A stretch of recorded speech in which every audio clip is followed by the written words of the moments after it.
কালকে ঠগি পিসি আসছে হলদিয়াতে, সব গরু বেঁধে রাখবেন, কালকে একটাও গরু ছেড়ে রাখবেন না, বাড়িতে জামা কাপড় শুকোতে দেবেন না, চেষ্টা করবেন বাইরে না বেরোনোর।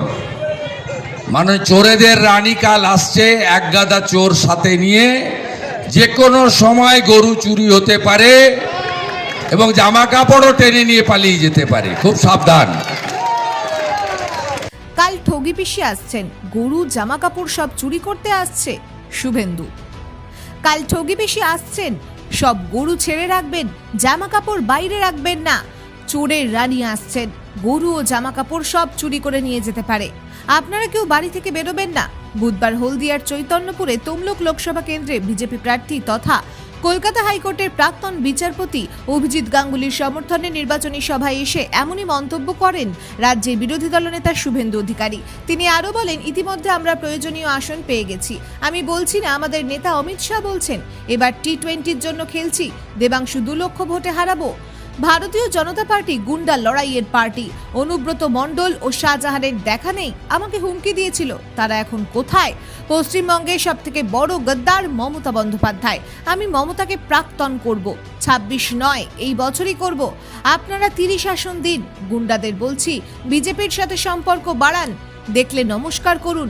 ভোট কিভাবে করতে হয় সব জানা আছে আমার। 24-এই মমতা বন্দ্যোপাধ্যায়কে প্রাক্তন করব আর অভিষেক বন্দ্যোপাধ্যায়কে প্যাকেট করব।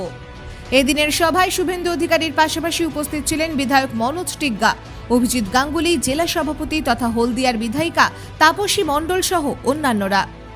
ইন্ডিয়া জোটকে সমর্থনের আশ্বাস করছেন মমতা বন্দ্যোপাধ্যায়, বাইরে থেকে সমর্থন করবেন। কোনো জোট নেই, ওটার নাম ইন্ডি। আপনারা ইন্ডিয়া ইন্ডির পিন্ডি চটকে গেছে অনেক আগে, ছত্তিশগড়, মধ্যপ্রদেশ, রাজস্থানে, ওর কোনো অস্তিত্ব নেই। এই প্রশ্ন আমাকে করেন কেন? প্রশ্নটা অধীর চৌধুরী আর বিমান বসুকে করবেন, তারাই উত্তর দিয়ে দিবে মমতা ব্যানার্জি, আমাকে করার দরকার। বলছে মালা দাদা সিলেটের বিজেপি প্রার্থী বিরুদ্ধে কটা মামলা কোথায়? রেখাপাত্র হাইকোর্টে দ্বারস্থ হয়েছে।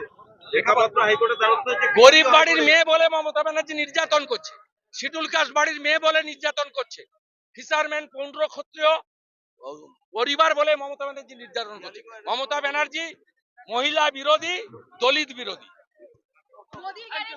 দেবাশিস ধরেন যেরকম ভাবে লোকসভা প্রার্থীপদ বাতিল হওয়ার দাবি জানিয়েছেন, আজি নুরুলের নমিনেশন ক্যান্সেল করা উচিত ছিল।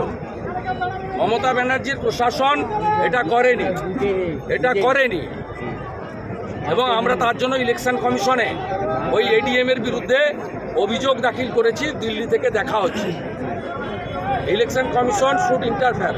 সেম গ্রাউন্ডে দেবাশিস ধরের গেট কেটেছে, নো ডিউ সার্টিফিকেট নমিনেশন ফাইলের 3টের আগে দেওয়ার আজকের দিনের জন্য নয়।